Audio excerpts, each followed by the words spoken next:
We will be looking at the first 25 verses of the chapter, Genesis 42, 1 through 25.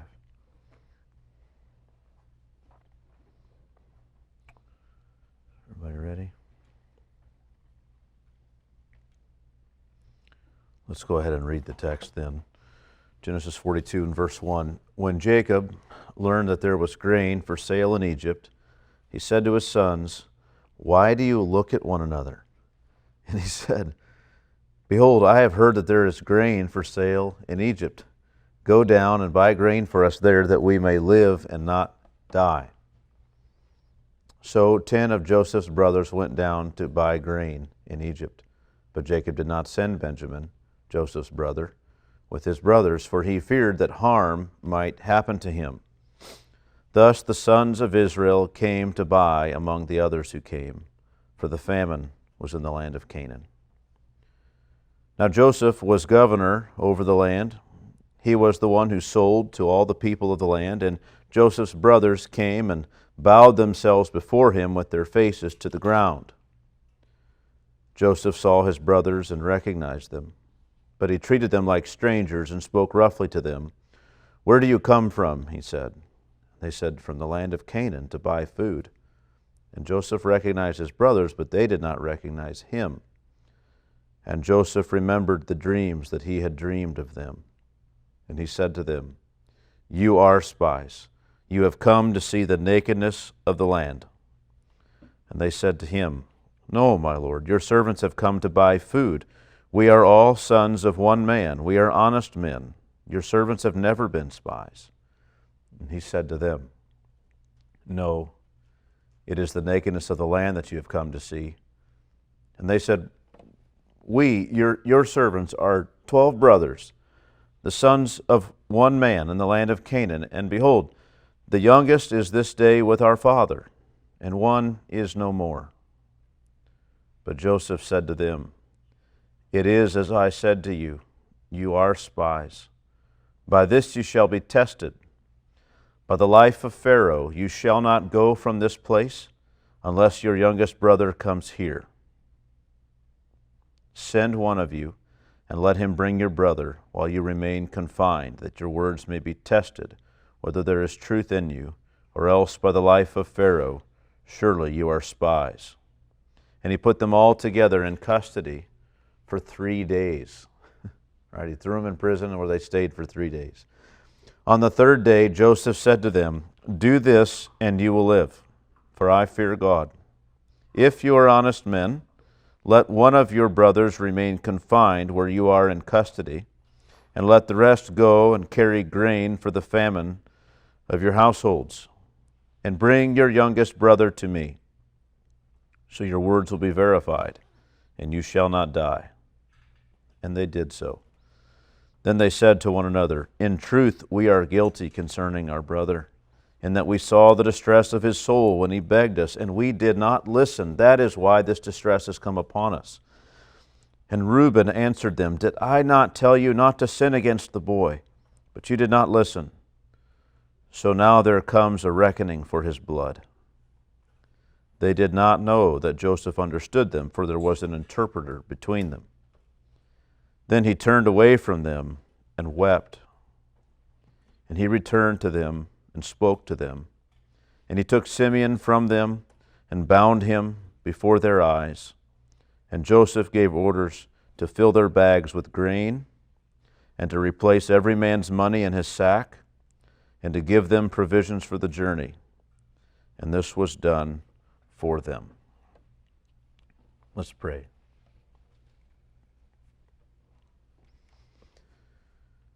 Heavenly Father, we thank you for the opportunity to gather together again and to sit under your word and hear it, to have it taught and explained and laid out for us in ways that maybe as we read through we don't often take the time to do. I ask that you'd take this word and apply it to our hearts and fill up in us the measure of the work it's supposed to do in our lives. In Christ's name we pray. Amen. Well, Earlier in Joseph's story, we read about him providing the cupbearer and the baker with an interpretation of their dreams. At that time, I called it that was a turning point in the story that changed nothing, right? The turning point that changed nothing. Because Joseph was asked to be remembered and be delivered, but he was forgotten for 2 whole years. Nothing changed at all. However, the portion of the story we read today is a turning point that actually turns all of the lives of those involved. Everyone's life forever changes as a result of the things we're seeing here. The title for the message today is Final Moves Before Joseph in the Crucible. So, kind of 2 things. Final moves, and then before Joseph in the crucible.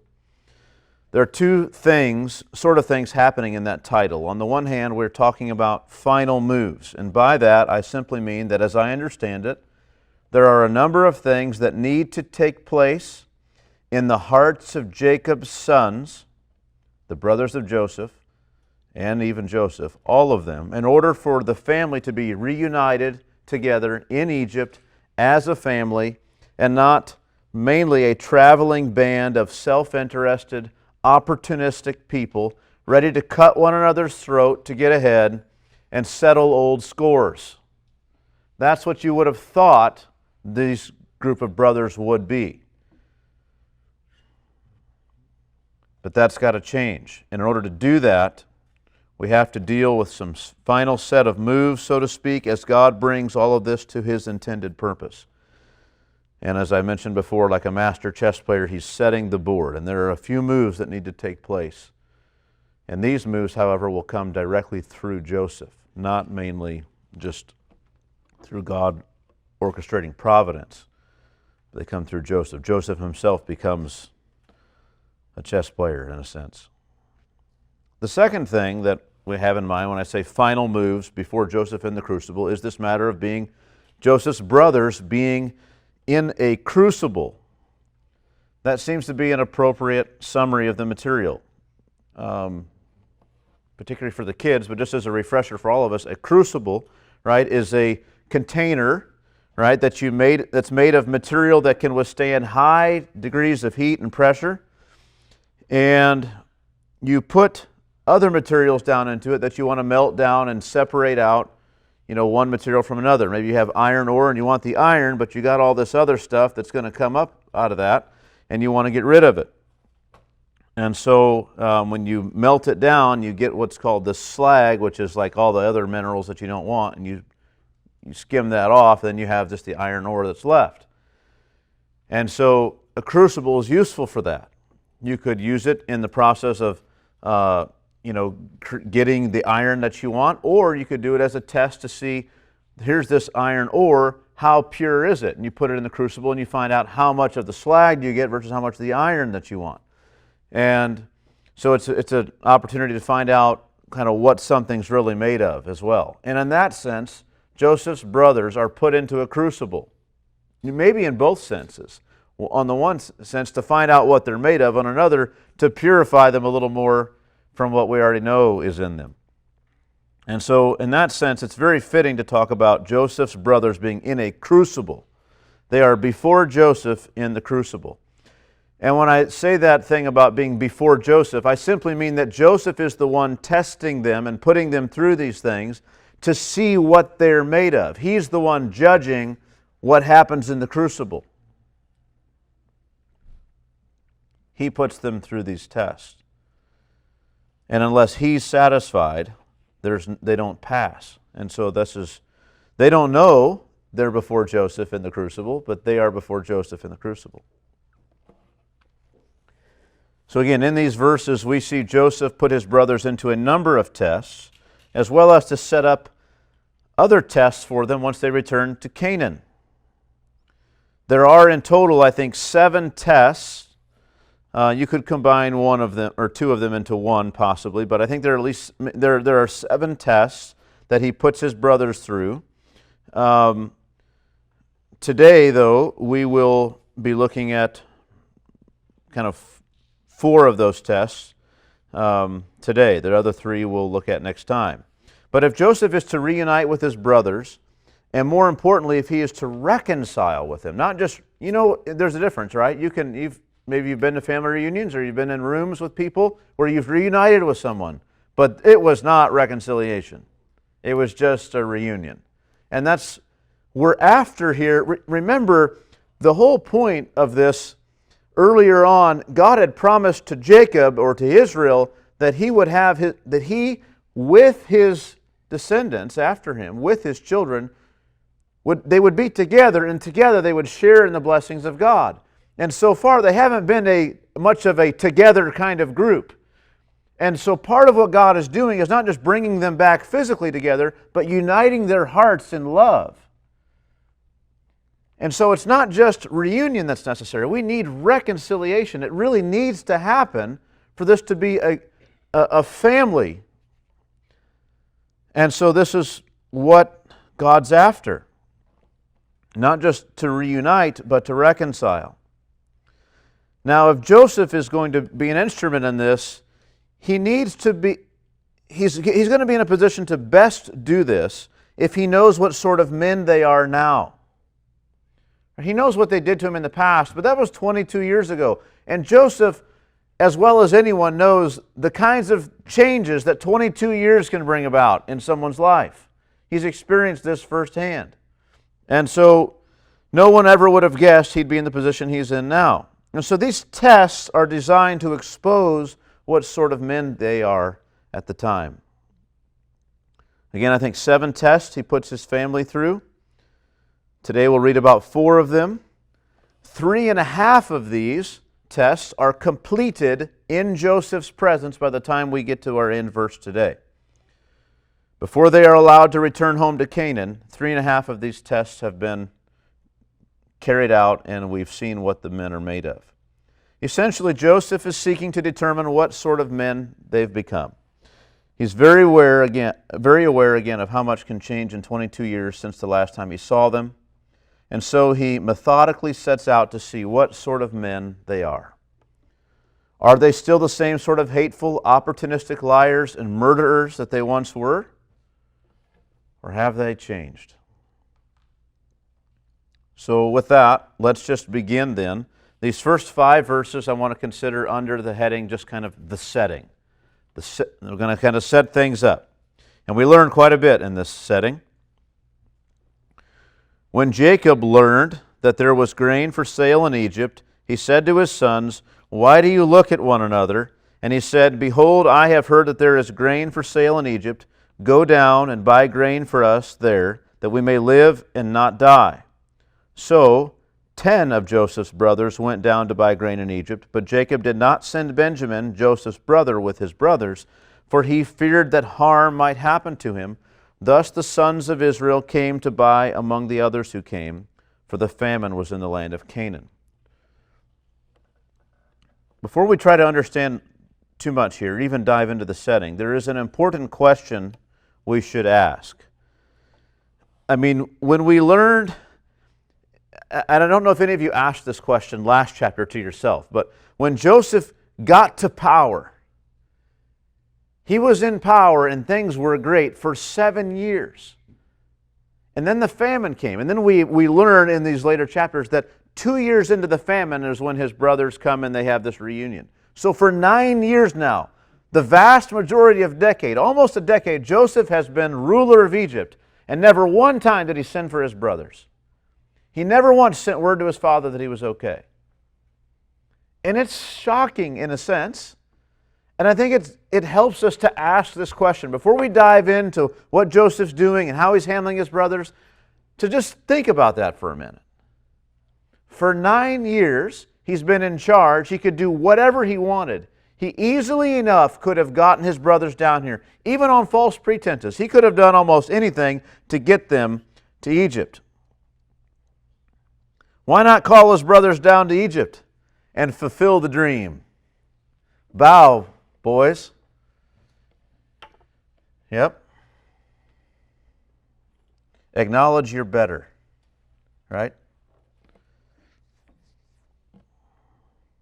Well, I think answering this question is going to help us tremendously. So let's just suppose for a moment that Joseph's, I think wrongly, but let's suppose that Joseph's burning desire was to rise to power in order to see his brothers bow down before him, those lying, evil brothers of his. He just wanted to get back at them and prove he was right all along. He had ample opportunity to make it happen. He could have easily enough sent word through a lying servant in order to somehow fetch his brothers to Egypt and force them to bow, but it doesn't seem that he was out for status in their eyes, and he certainly wasn't out for revenge. Joseph knew that God himself would bring these things about. He knew it. He was confident of it.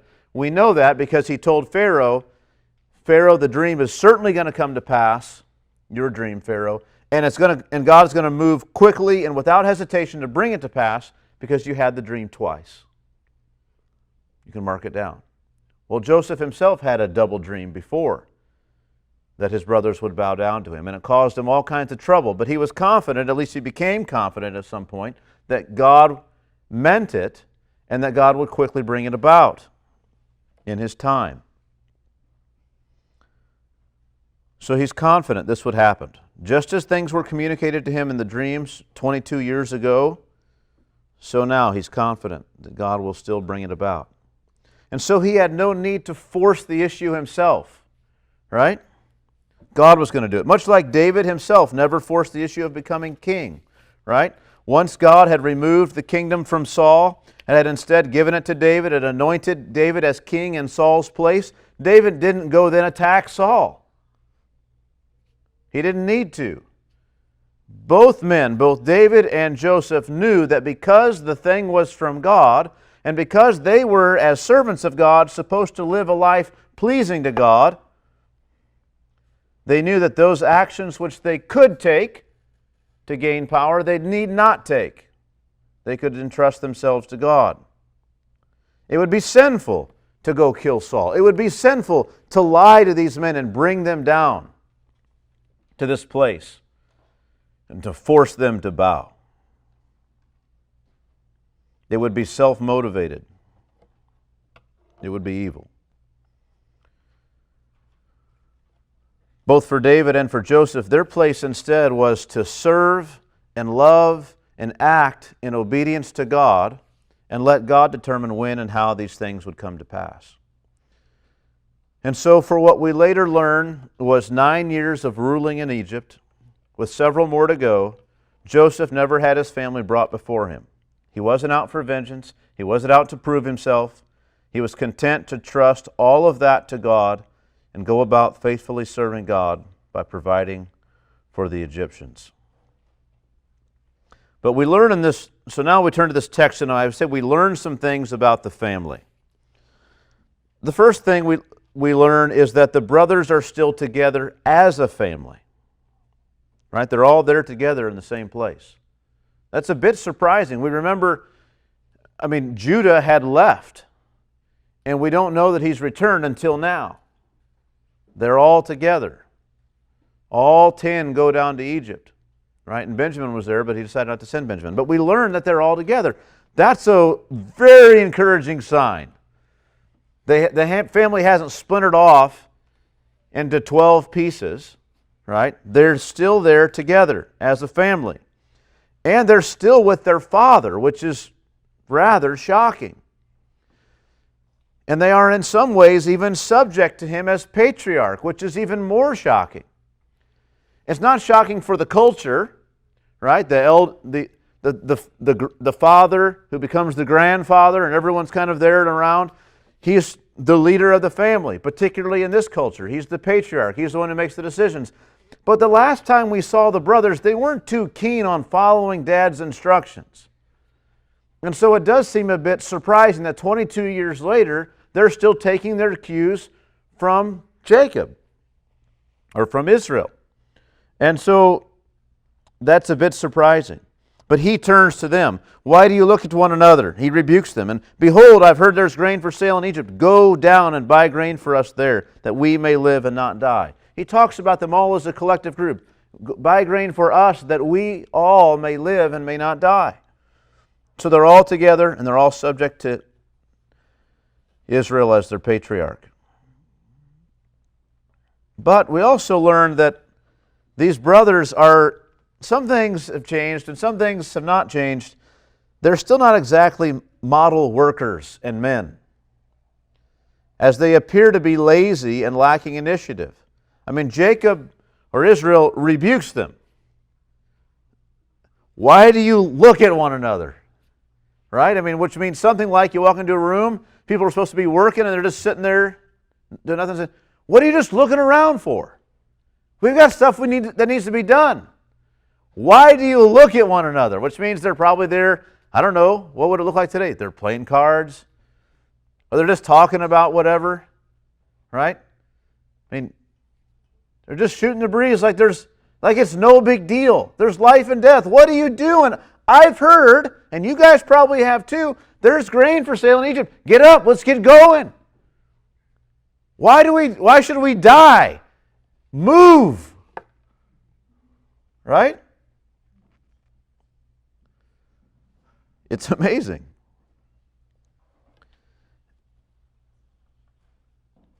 It's a bit surprising in that it's kind of out of character for Jacob.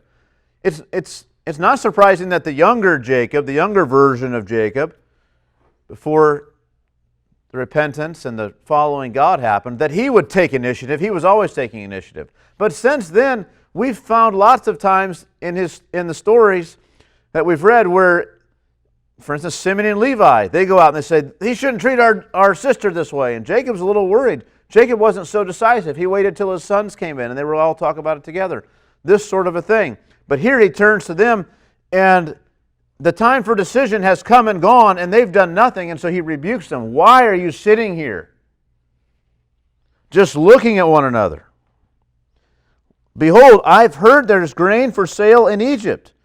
Probably means that he knows if he's heard about it, they've already heard about it. And he's saying, what are you guys doing? There's a chance we could make it, right? Get down there. And so they go. The famine has hit hard in the land of Canaan. But the previous wealth of the family has ensured that they have enough money to go buy grain, as much grain as they anticipate needing. That's a real provision too, that God has worked out for them. You can be sure not everyone had enough money to go buy grain in Egypt, but they did. What else do we learn? That there had become, if there wasn't already, or let's say this, the mistrust, the lack of trust from Jacob to his sons has grown. The suspicions have grown over the years. Over these 22 years, he has either learned directly from their testimony, perhaps, or he's figured it out on his own, or he just seriously suspects and can't shake the idea that these boys have had a tremendous amount to do with Joseph's disappearance. It wasn't just an animal. It wasn't something like that. Something more has happened. He says, notice, Jacob did not send Benjamin, Joseph's brothers, with his brothers, for he feared that harm might happen to him. Which means either that he thinks the whole trip is pretty risky, and he just doesn't want to lose Benjamin. Like, it's okay if the other 10 get lost, something were to happen to one of them or something might happen. It is a risky proposition to travel down there anyway. But he's not willing for anything to happen to Benjamin. I think it probably means that anyway, but also I think it also means he doesn't trust these boys with Benjamin. Or these men with Benjamin, right? They're all early 40s. Mid to early 40s, and then Benjamin would be younger. He'd be in his early 30s. He doesn't trust these men to take Benjamin down there. Something might happen to him. Harm could come to him. He feared that harm might happen to him. So they're together as a family, but things are not good. It's pretty touchy. I mean, we've seen some repentance from Judah, and that's been good, and he's come back to the family. And no doubt he's had a healthy influence in some ways in the family, but there are still real tensions and problems.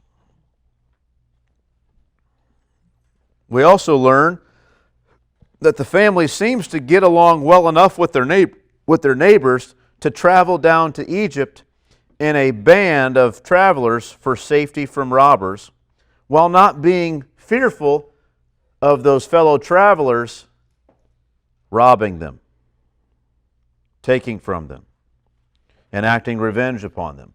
That's a big thing. I say that because it's not always been that way. Jacob, after all, remember, at one point moved the family from one part of Canaan to another because he was afraid that the people of the land would attack and would enact revenge for the actions of his sons. But they've been living in this place long enough and have been on good enough behavior that the idea of verse 5, thus the sons of Israel came to buy among the others who came, for the famine was in the land of Canaan. So there's a whole caravan of people that went down from Canaan to Egypt, and within that caravan were these 10 sons of Jacob. Obviously, they're not afraid about being robbed in the caravan. They travel together in a caravan for safety from robbers from other people, but they're not concerned about the caravan itself. So it just means that things are getting along well enough, I guess, in the land of Canaan for the family. Or they had been until the famine. So thus far, the setting of things. Now then, I want to look at verse 6 and the first part of verse 7 and just describe this as there's a stunning occurrence that happens. Stunning, shocking, surprising, you may say, to Joseph. A stunning occurrence. Verses 6 and the first part of 7. Now Joseph was governor over the land. He was the one who sold to all the people of the land. And Joseph's brothers came and bowed themselves before him with their faces to the ground. Joseph saw his brothers and recognized them. That's the stunning occurrence. Now, it tells us that Joseph's role here. He was governor over the land, and that's certainly true. And it says he was the one who sold to all the people of the land. I don't think it means that Joseph personally bartered all the deals and that kind of thing. I think it means that all the sales, and we shouldn't be surprised at this, all the sales of the grain throughout the whole land were under Joseph's authority. And so he may authorize, it may be that somebody from one town, one of the store cities or whatever, they come out and they say, Joseph, the people are needing grain. What shall I sell it for and at what price? And Joseph tells them, and then he goes and sells. Not that everyone personally had dealings with him. If all of Egypt is buying grain every day, how long does that take? How long does it take you to go through the process? Right? And then all these people from the land of Canaan are coming. One man can't do that in a day. There's not time. And there's grain in every city. We remember that, right? Every town had grain. So what does he, every day he visits every city in all of Egypt? Or just once a week he travels to every city? That'd be impossible to do this, to conduct business in every city just continually. So I don't think that's likely. However, he ran everything. And you can be sure that at this stage, his job was much reduced in terms of gathering and storing grain. It wasn't that. All that had to be done now was to sell the grain. And so it appears, I think, that Joseph must have located himself near the place where most of that work was being done, which would be in the Nile Delta. Naturally, Egypt's largest storehouses would be near that fertile Nile Delta. Also, historically, we know at this time, Egypt's capital would have been, if Joseph is kind of where I maybe think he probably would be at this part of the Delta, Egypt's capital this time was like 20 miles away. So that's very doable. He could be reporting to Pharaoh. He could be kind of very much in the capital still, and then very much, spending his days in the Delta where most of this would be sold. In addition, being in the Nile Delta also meant that all the people of the world who came to Egypt to get grain would come, they would be coming and arriving there at the Nile Delta. So maybe it would be a thing where you have to travel a day or so within Egypt to get to the place where they're selling the grain, and that's where he is, right? Undoubtedly, in the Delta were the busiest and the most popular of Egypt's storehouses, and so it's not surprising that Joseph would find himself there running the operation. So the sons of Jacob arrive in this place. However, you've got to wonder if Joseph was prepared for this. I mean, one day, while doing his work and overseeing the many things happening in this place, he glanced over and noticed the people who had come into his tent or his courtroom, his courtyard, whatever it may be, bowing themselves down. You know, you can imagine he's given his orders or whatever. He takes the refreshment and he sets it down and he turns to see who's come in now. And it's, wait a minute. I think I know these guys, right? And they're bowed. And notice the text says it that way. Now Joseph was governor over all the land. He was the one who sold to all the people of the land. And Joseph's brothers came and bowed themselves before him with their faces to the ground, so they don't see him at all. Joseph saw his brothers and recognized them. He saw them, he recognized them immediately.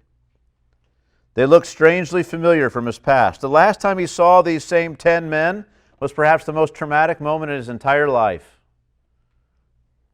They stripped him of his robe, cast him into a pit, and sold him into slavery. See what becomes of this dreamer's dreams. And here they are. And he sees with his eyes the fulfillment of his dream. His brothers, not all of them, it's not been totally fulfilled, but he sees a partial fulfillment of it. There they are, bowed down before him. You could imagine the emotions. It says he saw them and he recognized them. That's the same word used, recognize, for the boys whenever they took his shredded and bloodied coat. They told Jacob, recognize. Who does this belong to? Recognize the truth of what's happened, right? And then Tamar took all of Judah's things and brought them to him and said, recognize, whose are these? Recognize what's happened. And then now Joseph sees his brothers and he recognizes them. He remembers it all. So it's shocking in a way. Now, verses 7 through 11, the next section, I call preparing the crucible. Preparing the crucible. So he's going to put them into a situation that's designed to heat up and designed to make it difficult and to see what these guys are made of. And then he's going to apply certain tests and things within that crucible. But for now, it's simply a matter of preparing the crucible. Verses 7 through 11. Joseph saw his brothers and recognized them, but he treated them like strangers and spoke roughly to them. Where do you come from? He said. And they said, from the land of Canaan to buy food. And Joseph recognized his brother, but they did not recognize him.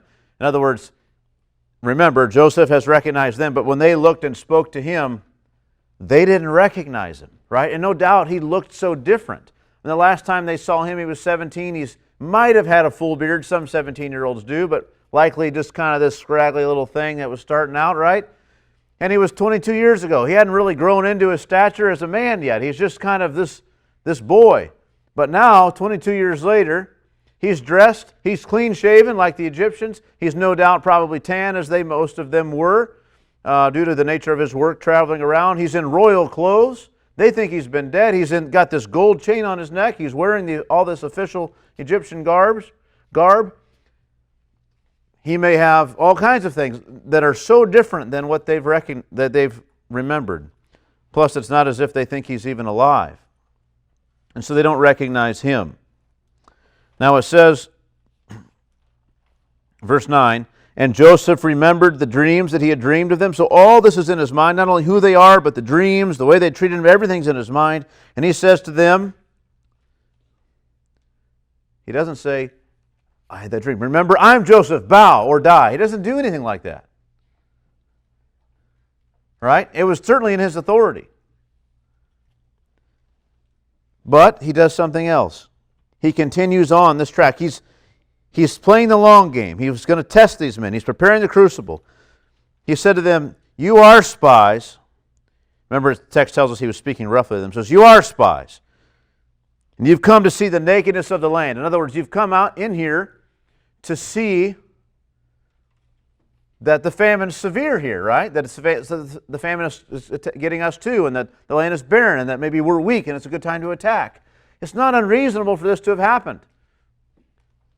100 or so years, a few hundred years after, maybe not even that long, after the Israelites left Egypt, they were overrun by people from the area of Canaan, from that coming from that way. So this has happened.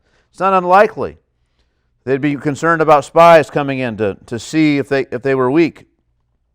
Certainly he wouldn't be doing his job if he were to let suspicious spies in. So they're concerned about this charge. But he says, you are spies. Right? They said, no, we're just here from Canaan to buy food. He said, no, you're spies, and you've come to see the nakedness of the land. And they said to him, no, my Lord, your servants have come to buy food. We are all the sons of one man. We're brothers. Like, we're not just spies that's sent out by some king or something. We're brothers. And we're honest men. Your servants have never been spies. What an ironic statement. If they only knew who they were talking to, surely they never would say, we are honest men. It's staggering. We are honest men? Who are you talking to? It's hugely important that we understand that Joseph does not speak roughly to these men because he's angry with them. This is calculated. He's intending to put them into a crucible. He wants to find out what sort of men they are. They don't recognize him, whom they once hated so much, right? They hated him so much they couldn't even speak a kind word to him. And they don't even recognize, they don't remember his face at all. But he recognizes them. He hasn't forgotten his family, even if they did treat him so poorly. He remembers them. So he turns up the heat to see what's going to come out. What are they made of? How will they respond to a false accusation? And their response is shocking. They claim to be honest men. One commentator put it this way, I love it. We may be murderers and kidnappers and adulterers and liars, but we're not spies. You know, it's like, it's ridiculous. We're not spies. We're honest men. Joseph must know who these men have become. He knows who they were, but he needs to know who they've become. And so here, he's got them in the crucible. They claim to be honest men. And he continues to turn up the heat. Verses 12 through 15 is kind of test one. Okay? Test one. Turns up the heat, cranks up the fire a little more, and they say something under the pressure that gives him occasion for the first test. So, verse 12, he says to them, no, it's the nakedness of the land that you've come to see. Right? I know it. You're spies. This is what's going on. And what do they get? And they start grasping for straws.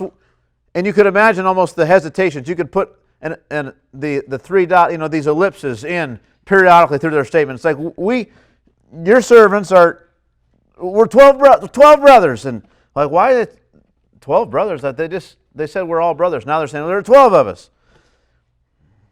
The sons of one man in the land of Canaan.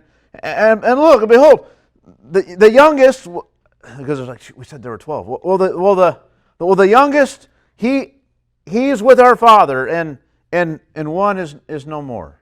One of them's dead. It's like, it was really kind of dumb. Like, they should have just said we're 10 brothers. But they said we're 12. Like, they get out with the fact that there's 12 of them. or there were 12.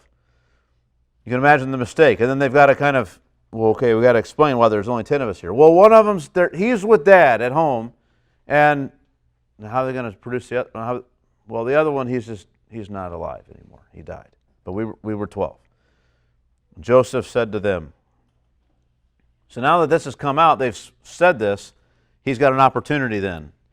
And he says, it is as I said to you, you are spies, but by this you shall be tested. By the life of Pharaoh you shall not go from this place until your younger brother comes here. So in the midst of their rough questioning, the men confessed they are 12 brothers. Well, let me come to that in a second. Let's say this. Joseph tests them about this younger brother that they say is out there. He says, they think the test is to prove their honesty. They have to prove his existence, right? But for Joseph, two things. He wants to know that they haven't killed him. And two, he wants to see his brother. He wants to see him. This is his closest brother. How they respond to his request will tell him whether he's alive or not. Now, do they say, okay, or do they just say, no, you can't ask us to do that. We could never do that. Is Benjamin even alive? He's going to find out. That's the first test. Is Benjamin alive? But some things come out of their mouth in all of this that I think are helpful for us to think about. They confess that they're 12 brothers. That's significant. They don't say there's 10 of us. They don't say there's 11 of us. 10. They say there's 12 brothers. I mean, one of them's dead. I mean, if someone asks me how many brothers I have, I say I have one brother. Of course, I did have another brother. My brother was stillborn. I never really knew him, but it would be different. Wouldn't it be different if someone asked me how many brothers you have? I said I have 2 brothers, but one passed away. You would know I'm carrying this with me. If I talk that way, it's on my mind. And you might even say, maybe there's some unresolved issues there I need to work through if I'm constantly telling people I have 2 brothers, and one of them I never met, ever. It's kind of odd to talk that way. It's not necessarily wrong, but it would tell you a lot about how I feel about all of this. And the fact that when they were questioned, at least someone from among the brothers said, there's 12 of us, we're 12 brothers. Some of them at least are feeling and carrying with them the fact that they were 12. And they lost one. And it's on their mind. It just blurts out. It's like they can't escape it. Where's 12 of us?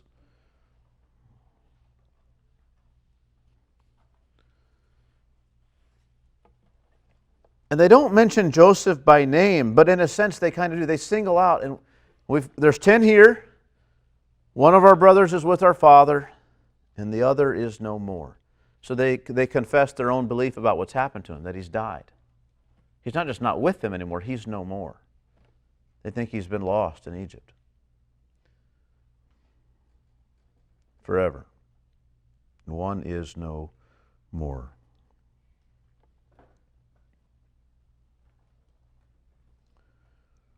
So then again, Joseph says, okay, here's the test. Go get him. Prove it. Prove that you've got another brother and that he's alive. And that you all were 12 brothers. Prove it. So that's the first thing. How do they respond? They respond, it seems that Benjamin does seem to be alive. Now, test number 2, and these are the ones you could kind of combine, test 1 and 2, but I think it's a little bit different now. At least my focus is different. Verses 16 and 17. Send one of you, and let him bring your brother, while you or the rest of you remain confined, that your words may be tested, whether there is truth in you, or else by the life of Pharaoh, surely you are spies. And he put them all together in custody for 3 days. So he says, first of all, right, send one of you. So here's the idea. Everyone's in prison, and you're going to stay there. One of you will go back, fetch your brother, and come back. And then if I'm convinced, then all of you will go free. That's how he poses it to them at the first. But he doesn't give them evidently there are no volunteers to begin with, or no one can agree. So he puts them all in prison for 3 days. We're not told that this was only going to last for 3 days. They weren't told in the front end. Now, for 3 days you shall be in prison. He just put them in prison. It lasted for 3 days. On the third day, he says to them. So, think about this test. So the first test, is Benjamin alive? It appears that he is. It doesn't have proof yet, but it appears that way. Secondly, the second test, who will volunteer to go? Or from amongst yourselves, can you agree on sending someone? And think of this. He puts them in prison. They don't have any immediate volunteers to go. And for 3 days they're in prison. And still no one's volunteering. He put these brothers in prison, into the pit. And you can imagine the conversations they're having. No one's nominated. I mean, Judah, he's been repentant of late, right? He's been better. We could trust Judah to go and come back. He'll come back, won't he? He'll come back for us. I don't know. It's risky. Maybe the concern isn't who can come back for them, but who could persuade Jacob to let Benjamin go? Who's going to tell him this whole story about the ruler of Egypt being opposed to them, falsely accusing them, and in order to convince them, they have to go get Benjamin and take all of his sons down there. Good luck, right? So they're down there either because they don't trust one another, and that's certainly part of it, but mainly the idea, who's going to convince Jacob to send Benjamin? It's not going to happen. So it's just hopeless. So they're in prison. So they utterly, they're not in the family situation. He knows, okay, Benjamin's alive, but the fact that no one's willing to go get him says things aren't really good still. There's still some problems here. If they were all one big happy family, they'd go get Benjamin and he'd gladly come down. And Jacob would be glad to send him. But that's not the reality. Think about the infighting just that's happening during these 3 days as they bemoan their situation. They need only produce Benjamin and they can all go free. But who could successfully retrieve him? And who would they all trust to go and come back? However many guys suggest themselves or suggest someone else, the rest of them can't agree. And for 3 days they get nowhere. They fail that one pretty bad. But this is telling Joseph a lot about the family. Test number 3, verses 18 through 20. Will someone volunteer to stay? Right? Look at this, 18 through 20. On the third day, Joseph said to them, okay, he's like, all right, I've changed it. Do this, and you will live, for I fear God. Saying, look, as I've thought about the situation I'm putting you in and putting your families in, I don't feel like this is what God would want. Like there's something different that needs to happen here. I fear God. If you are honest men, let one of your brothers remain confined where you are in custody, and let the rest go and carry grain for the famine for your households. Right? For the famine of your households. So you got family, and they sent you down here for grain. And that's not lost on me, he's saying. So even if you guys are determined just to stay here forever, you've got family that they need food, so I'm going to send you back. But I'm not going to send you all back. I'm still testing you to see if you're honest men. And the test is somebody has to stay. If you are honest men, let one of your brothers remain confined where you are in custody, and let the rest go and carry grain for the famine of your households. And bring your youngest brother to me, thus, in this way, your words will be verified, and you shall not die. And they did so. and they did so should not be read as, and so someone volunteered to stay. It should be read, and they did so. They submitted and said, that sounds like a good plan. Please don't pick me. Right? So they agreed to this. But the reason I say it's please don't pick me and no one volunteers is because let's look at verse 24 later. Then he turned away from them and wept, and he returned to them and spoke to them, and he took Simeon from them and bound him before their eyes. It wasn't like Simeon was the volunteer. Like they just said, okay, that sounds pretty reasonable. That's better than what we've got now. Let's go with that plan. But nobody volunteers. They just kind of sort of agree, like he says, let's do this. How does this sound? I keep one of you and the rest of you can go back. And they just kind of say to the plan, but nobody says, I'll be the guy that stays. So that's another test, right? Among these men, there's nobody at this point who's risen to the occasion where they will put themselves at risk for their brothers. They're just not there yet. They will be before it's over, but they're not there yet now. So the third test, and they seem to fail at that one. Test number 4, verses 21 through 24. Is anyone going to come for Simeon? Will anyone come for Simeon? Now I said there were 4 tests that we'll read about this time. There'll be 3 more later. But we will see 3.5 of these resolved. And this is what I mean. Look at this 4th test. Will anyone come for Simeon? Verse 21. Then they said to one another, in truth, we are guilty concerning our brother. In that we saw the distress of his soul when he begged us and we did not listen. That is why this distress has come upon us. Now let's stop and think about that for a minute. First of all, it does not say, and Judah said to them, or and Levi said, or and Reuben said. It says, and they said to one another. Remember, there's this interpretive barrier, right? There's an interpreter there, so they don't know that Joseph can understand their words. And they say, truly, we are guilty. Right? So they spent this time in prison. Now they've come down here. They spent this. Their father wouldn't send Benjamin because he was afraid they would do something. Can you imagine how that stung?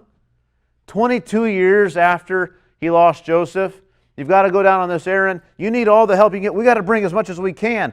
No doubt, Benjamin was old enough. He's in his 30s. He could come down. He could be a big help on this kind of a trip. How much could he carry and could his animals carry? He could help manage more animals. We could bring more back. I'm not willing to send Benjamin because I'm afraid of what you guys might do to him. Whew. That stings. That's a prick of the conscience. You're down there, you're thinking about this, like, what in the world? Like, it's, man, yeah, he's got reason to suspect, or we were found out, whatever it may be. And so all this is on you. You get down there, and this guy's accusing you falsely.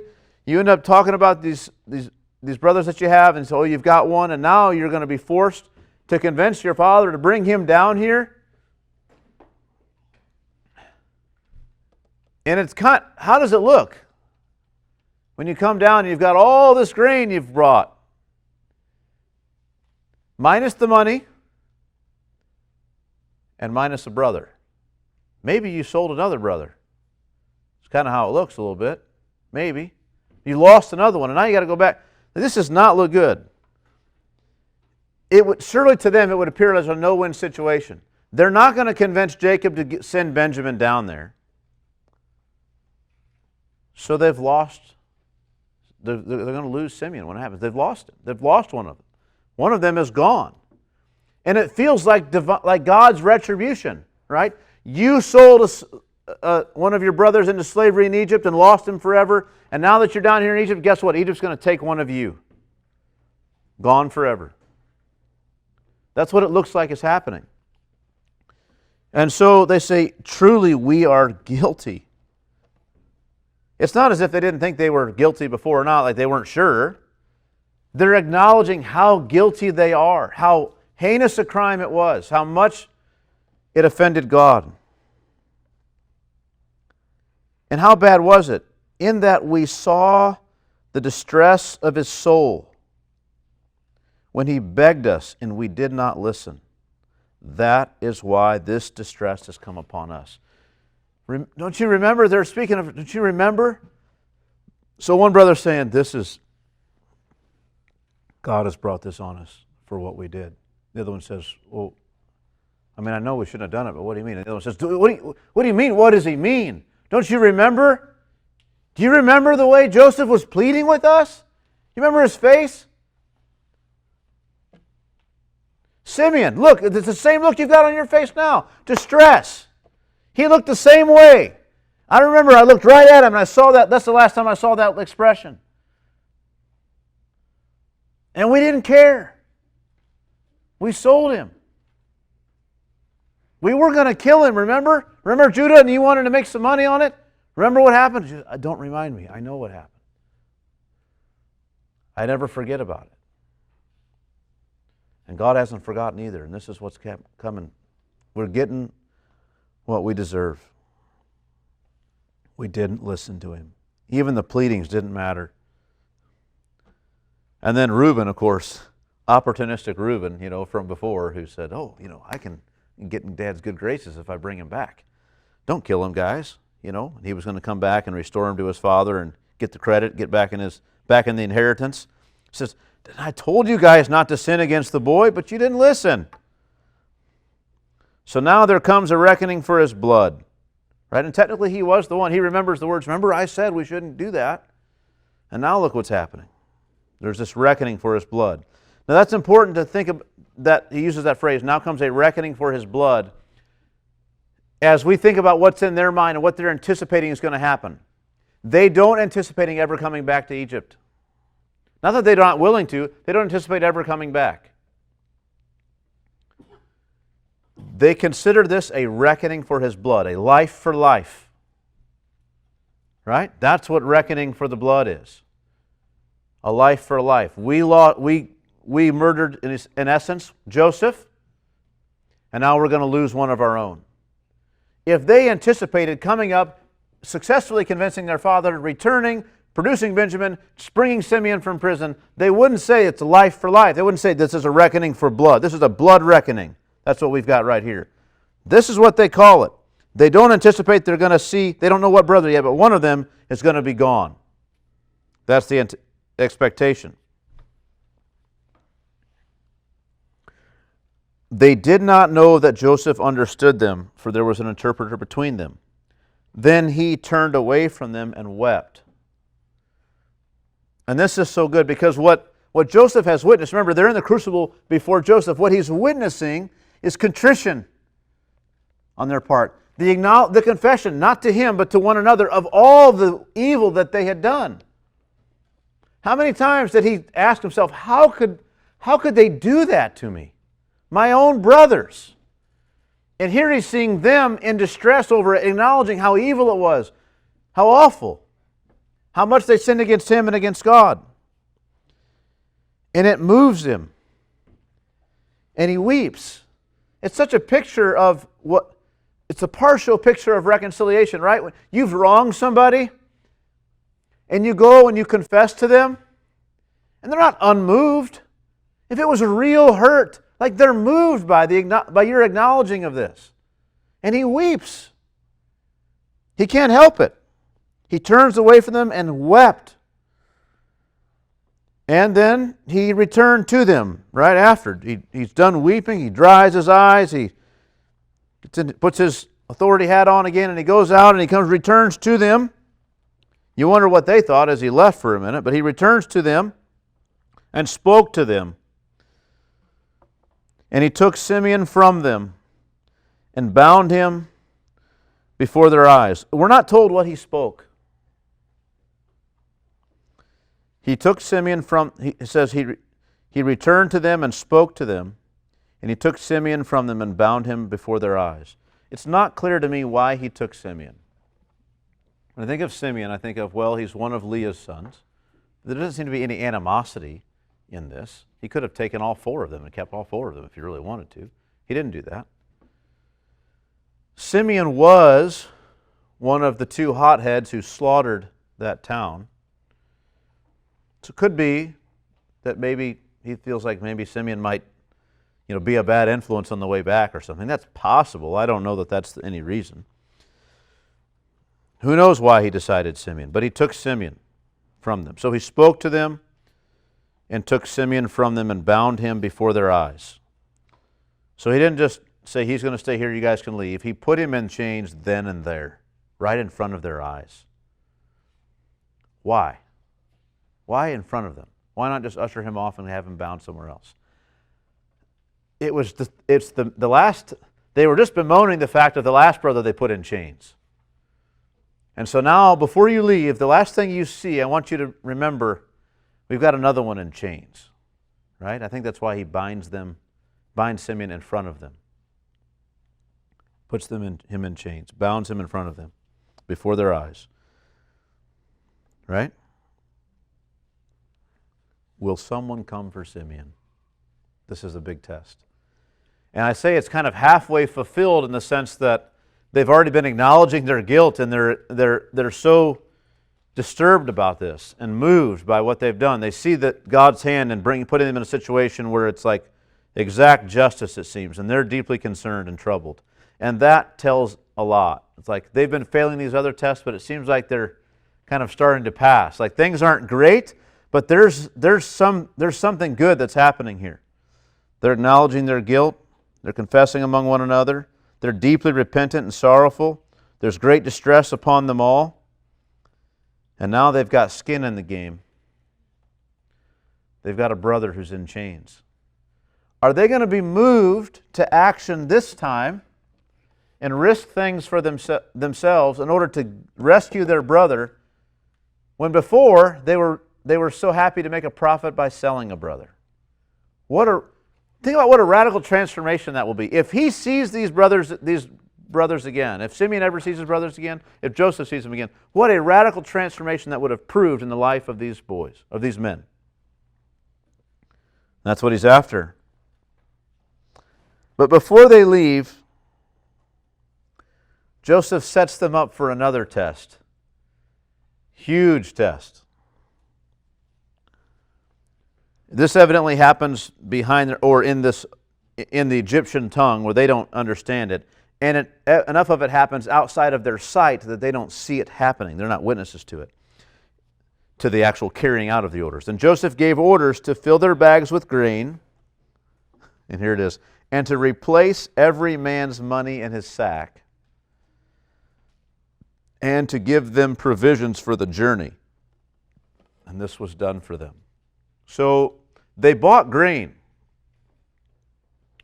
Joseph gave them the grain. In love for his brothers, he gave them provisions for the journey. After all, it's a famine. And more than that, he also gave them back the money, so that if they need to buy again, they have money. He did all these things in love, but he also gave them the money to spring a trap upon them.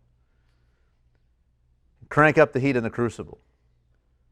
Because now they've got a couple problems. Now, so far as they know, and this comes out later, they say, like, this is the hand of God, like we're in real trouble. Like, the assumption will be from the Egyptians that they didn't pay for everything. They keep meticulous records. So they're in trouble there with the Egyptians. That's one thing. Number two, and we'll talk about this more next time, when they go back to their dad, and they've got all this ample supply of food, and they have all the money that was supposed to buy the food, but they don't have a brother, they're going to be accused of selling this brother to slavery in Egypt, which is exactly what Jacob accuses them of. He says, now you've bereaved me of two of my sons, Joseph and Simeon. You're never going to get Benjamin. It's amazing. So by the time it's all over here in this bit, we're going to see next time, Joseph is accusing them of, you cost me Joseph and you cost me Simeon. So there's no doubt in his mind as to their guiltiness in terms of at least with Joseph. So he sets them up for that too. So he has set them up for so many things already. And it just continues. As we know in later chapters, he creates more tests for them, and he continues to apply the pressure. And it's a revealing test, or experience, but it's also a transformative experience, right? They're dealing with their guilt in ways they haven't been forced to face yet. They might have dealt with their own guilt off on their own personally and just kind of wrestled with it, but now they're all together and having to deal with these things. So this, so far then, is as far as I want to get in this text today. There are a few things I want to just say in terms of application and conclusion, those sorts of things. One main point. Just the fact that Joseph, for reconciliation to happen the right way, Joseph needs to know what sort of men these guys are. Imagine if Joseph were to just reveal himself to his brothers. They come down there, they're bowing, and he says, "Brothers, it's me." Even if he's kind-hearted to them, what are they going to do? Oh, hey, Joseph, what do you say? Glad you're doing so good. It's kind of awkward, but we need some food. It's just kind of, and they're just going to treat him well because they have to. They're not acknowledging their guilt. It's not genuine, heartfelt reconciliation. There's no way for him to know that he's really gotten through to them, that they really understand what they've done. He doesn't know what kind of men they are at all. But by putting them through these tests, he can find those things out first and realize where they are and on what level reconciliation is going to be able to happen. Remember, he's not just angry here. He's turning. When he witnesses them acknowledge what they've done to him, he turns and he leaves and he weeps. Then he returns to them. This is emotionally charged for him. He wants to reconcile. But in wisdom, he knows there are some things that need to be proved out first. There's a process these guys got to go through first before this is really going to be able to happen. He's looking for fruits of real transformation. Right? That's what he's after. So the application for us as Christians is what? Well, beloved, how about it? The fruits of real transformation. That's what we confess, right? That's what we profess for ourselves. We don't, not in the sense of, oh, look at my life, look how much things have changed, look how great I am, but we're saying, God, your own testimony is this. I was one way, right? And God has made a difference in my life through Christ. Everything's different now. So we could just ask that. He's looking for those same things with them. They acknowledged their sin. Well, how about it, beloved, right, as Christians? Think about God speaking to Jacob. What is your name? Who are you? I'm Jacob. I've just been this lying, deceiving supplanter, a thief of what others have. That's what he's been. And God gives him a new name. I mean, the gospel comes to us, doesn't it? Offering us what? For our sins. Forgiveness for our sins. So nobody becomes a Christian apart from acknowledging to God all their sins and the fact that they need forgiveness. You come to Him as a guilty beggar, acknowledging your sin. What else? Do others know you as changed? There was that test too, right, with the men. Like, would they trust one another? Would somebody volunteer for this? Would those sorts of things? Do other people who know your life, knew you before, knew you now, do they know you as changed? And in all the good ways, right? Not just, there's other times people say, you've changed, and they don't mean it in a good way, right? Do they see positive, godly, righteous change in your life? Right? By their fruits you shall know them. That's a text we apply so very often to other people, and rightly so. Jesus gave it to us as a test to examine others, which means then, if you're doing it as a test to examine others, others are using it as a test to examine you, right? It's one thing for you to say, well, I have a confession of faith, I have a testimony, and then you hear someone else say that and you examine their testimony, and you say, well, is this really true? But they're doing it of you. Does it hold up? Is it really changed and transformed? How different are you? Third thing that comes up in this text, do you walk in love with others, putting the needs of others ahead of your own, right? Are you the kind of person that sacrifices for others? Right? Or is it all just how other people can serve you? Right? In your relationships, right? The common parlance today is like, is somebody a giver or a taker, right? And I don't mean to reduce it down to that. But I mean, are you someone who gives of yourself for others?